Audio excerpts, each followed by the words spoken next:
இப்போது ஜெயலலிதா அம்மா அதே மாதிரி எடப்பாடி பழனிசாமி +1 +2 படிக்கும்போது கையில் லேப்டாப்பை கொடுத்தாரு. அந்த காலத்தில் லேப்டாப் வந்து கஷ்டம். வீட்லேயே டெஸ்க்டாப் தான் இருக்கும். பெரிய பணக்காரங்கிட்ட தான் லேப்டாப் இருக்கும். ஆண்ட்ராய்டு ஃபோன் இருக்காது சார். இருக்காது. 2012 காலகட்டத்தில் அந்த நேரத்தில் அவங்க லேப்டாப்பை +1 +2 மாணவிக்கு கொடுப்பாங்க. மாணவிக்கு அவங்களுக்கு என்னென்னா விஞ்ஞானமே தான் கையில் வந்துருச்சு, இனிமேல் அப்பா அம்மாட்ட சொல்லி எப்படியாவது காலேஜுக்கு போயிடணும் அப்படின்னு போனாங்களா? அந்த நேரத்தில் என்ன ஆச்சு? ஒன்று கல்லூரி படிப்பு உயர்ந்தது. அதனால தான் 2017-18 பார்த்தீங்கன்னா தமிழ்நாடு உயர்கல்வியில் 54%. இன்றைக்கும் 49% தான்.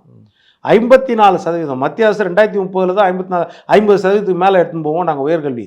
ஆனால் தமிழ்நாடு உயர்கல்வியில் என்ன ஆச்சுன்னா 2017-18 54%. காரணம்னா அந்த கைகளில் லேப்டாப் கொடுத்ததால். அந்த பிள்ளைங்களுக்கு ஓட்டு இருந்துச்சா? +1 +2 ஓட்டு கிடையாது.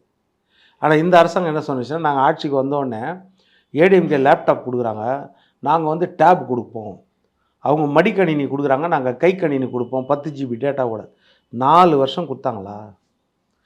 பள்ளி செல்லும் குழந்தைகளுக்கு, கல்லூரி செல்லும் மாணவர்களுக்கு 2 பேருக்கும் கொடுப்போம் நாங்கள்.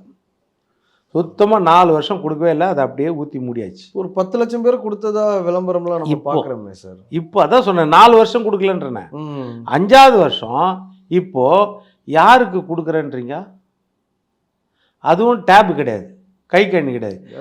அதிமுக கொடுத்த அதே லேப்டாப் தான் 3வது வருஷம் படிக்கிற பட்டதாரி மாணவர்களுக்கு, டிகிரி படிக்கிற 3rd இயர் ஸ்டூடெண்ட்ஸுக்கு.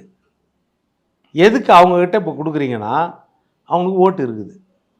இப்போ அந்த லேப்டாப்பு இப்போ இவங்க கொடுத்துறாங்க. யாருக்கு கொடுத்தாங்கன்னா ஓட்டு போடுவாங்கன்னு. அந்த மாணவர்கள் என்ன சொன்னாங்கன்னா, சார் இந்த லேப்டாப் வந்து இப்போ இவங்க கொடுக்குறாங்க, இதே ஏடிஎம்கே ஆட்சி இருந்துச்சுன்னா, அதிமுக ஆட்சி இருந்துச்சுன்னா +1 +2லேயே எனக்கு கிடச்சிருக்கும்.